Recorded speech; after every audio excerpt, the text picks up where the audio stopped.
Hey there, cosplay fam. It's me, Honey Badger, and I'm back here today, still with 18 years of cosplay experience and adventures, here to give you several tips and tricks that I have acquired over the years to help you level up your cosplay game. So without further ado, here are 10 tips for cosplayers going to a convention.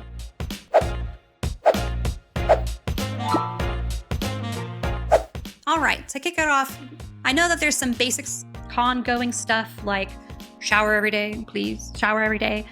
Make sure you get your tickets early, plan out the panels that you may want to go to. But today, this video specifically, I wanted to focus on cosplaying at a convention. Number one, make a packing list. And for this, I'm talking about all the pieces of your cosplay. Typically, I do this immediately after I do my full wear test prior to a convention, because everything that I need is physically on my body. I find this to be really helpful in creating a full list. So as I take each piece off, I'll actually write it down. And then after I write it down, I will make a printed list and place it in my travel tote or luggage to take with me, with one column for everything to pack and one column for everything from coming back from the convention, so I don't accidentally leave anything in the hotel or leave anything at home. Tip number two is bring your own emergency repair kit. Now, I say this because I have a bit of experience of cosplays not showing up all in one piece. For example, my Samus cosplay was too big actually for me to bring it on the airline, so I ended up shipping the costume, and when it arrived, there were several pieces that were actually broken off, and I had to repair it on the fly there at my friend's house that I was staying for Otakon. Now, you don't need a huge kit because usually there will be some sort of cosplay repair station. So if you did forget some of these things, usually they'll have a booth or a cosplay medic roaming around. So just seek them out. Some of the supplies that I'm talking about are things like a hot glue gun sticks, super glue, duct tape, the magic of duct tape, safety pins in various sizes, extra batteries if my cosplay has lights, needle and thread with thread being in the colors of my cosplay is very helpful, a small pair of scissors, and a tide pin. Now, I don't have all this stuff on me on the convention floor. A lot of this stays in the hotel room. However, it has become invaluable on the fly repairs on the con floor. Usually, in my larger costumes, I'll have a cosplay handler with me. Shout out my handlers. They will usually have things like a backpack with snacks and water and all those lovely safety pins and tide pins that I talked about earlier. Tip number three, make sure your hotel room, if you're staying in one, has enough space for everyone. It is not fun to be stepping over a whole bunch of stuff. I mean, back in the day when I was younger, we had I want to say 6 people in a room meant for 4, and all of us were cosplaying.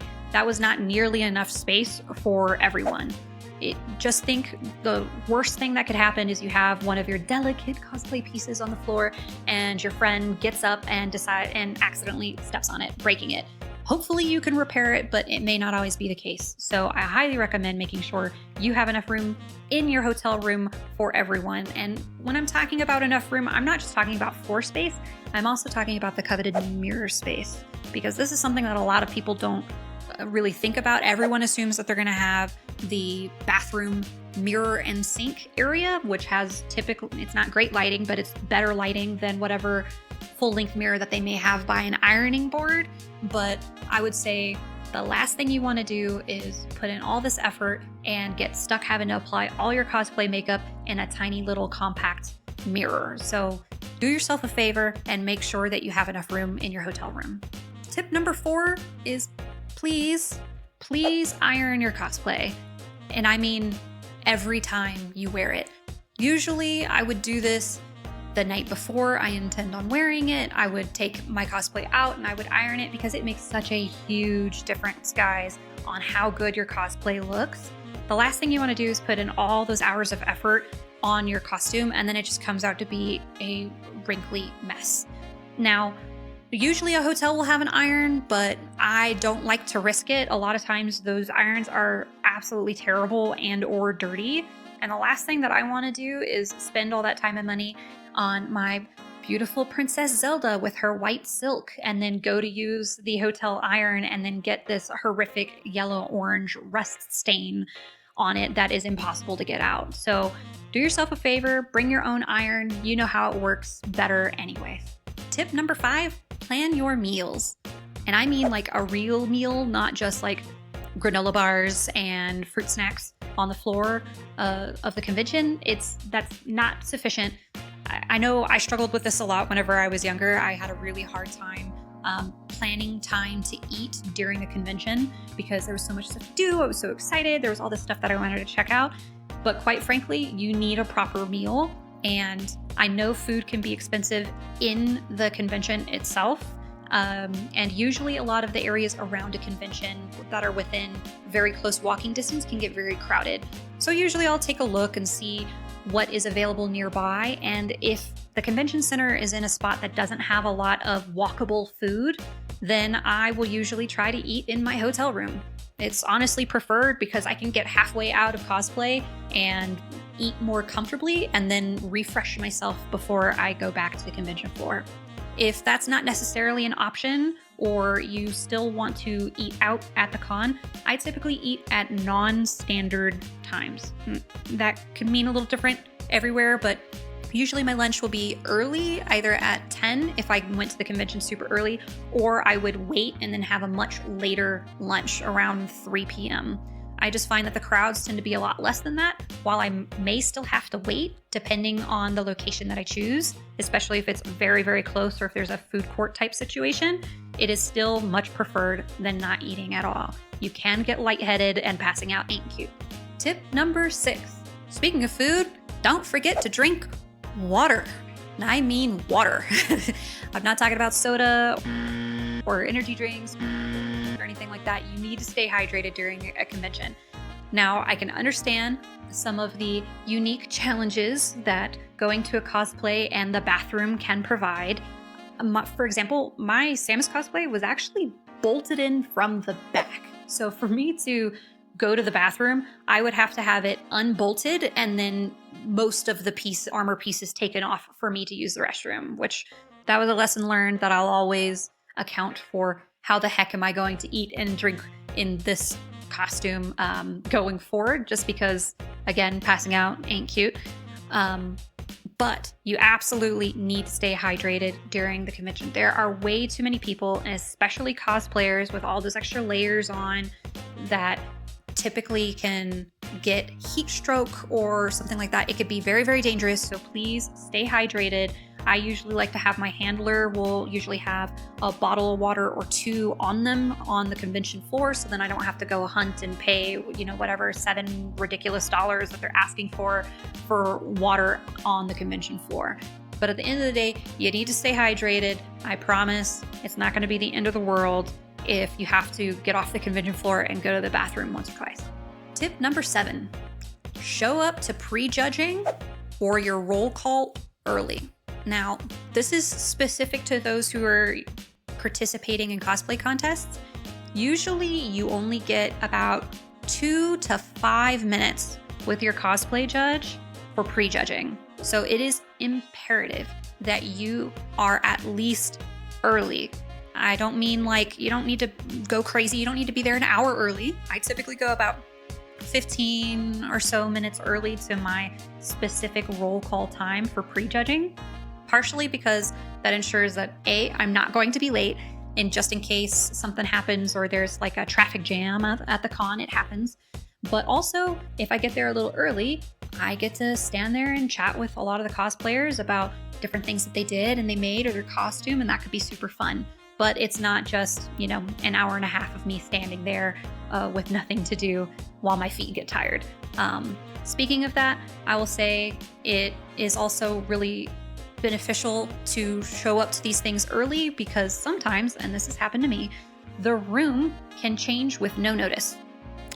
I had that happen for was it prejudging? Or no, it was actually for the actual cosplay contest itself. So I already made it to prejudging, all that was fine.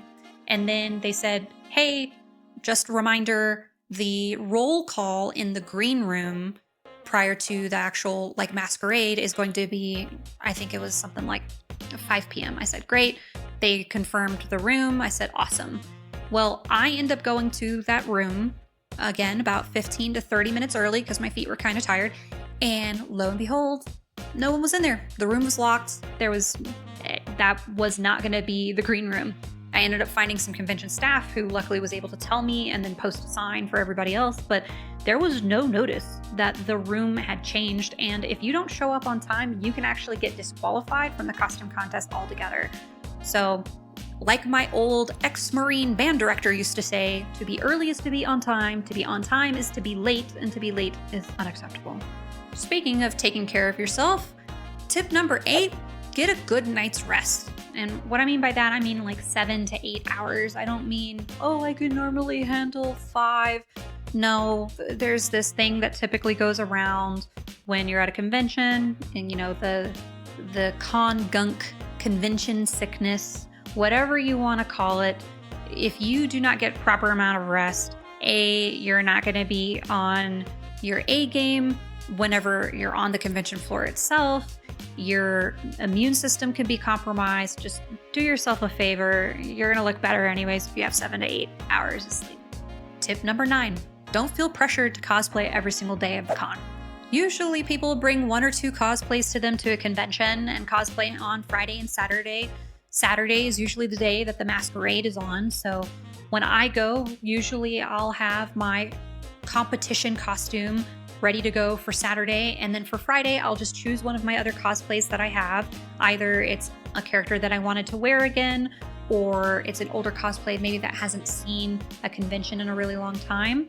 Either way, I typically leave my Sundays to rest and be in casual clothes to actually enjoy the convention and for shopping.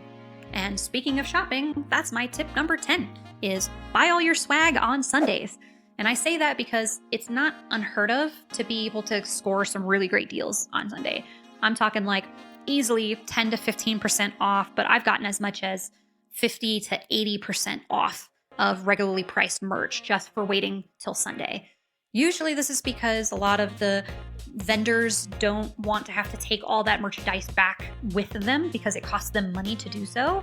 So usually you can score a pretty great deal if you're able to wait. Now, if it's a specific niche item or a super popular item that has a high chance of getting sold out before then yeah, you're probably going to have to buy it on Friday if you really want it. But the other benefit for a cosplayer buying your stuff on Sunday is you probably are not in cosplay, so you can get around the convention easier. You don't have to worry about how to hold it, and you can just shove it into your backpack and go. So that's usually the day that I buy all my merch, is on Sunday, because I love me a great deal. Okay, there you have it. Those are my 10 tips to cosplayers at a con. And I hope you found this helpful. If you did, please let me know. And if you have any other suggestions on things you would like to hear, feel free to drop a comment below. Thanks for watching. Until next time, happy crafting.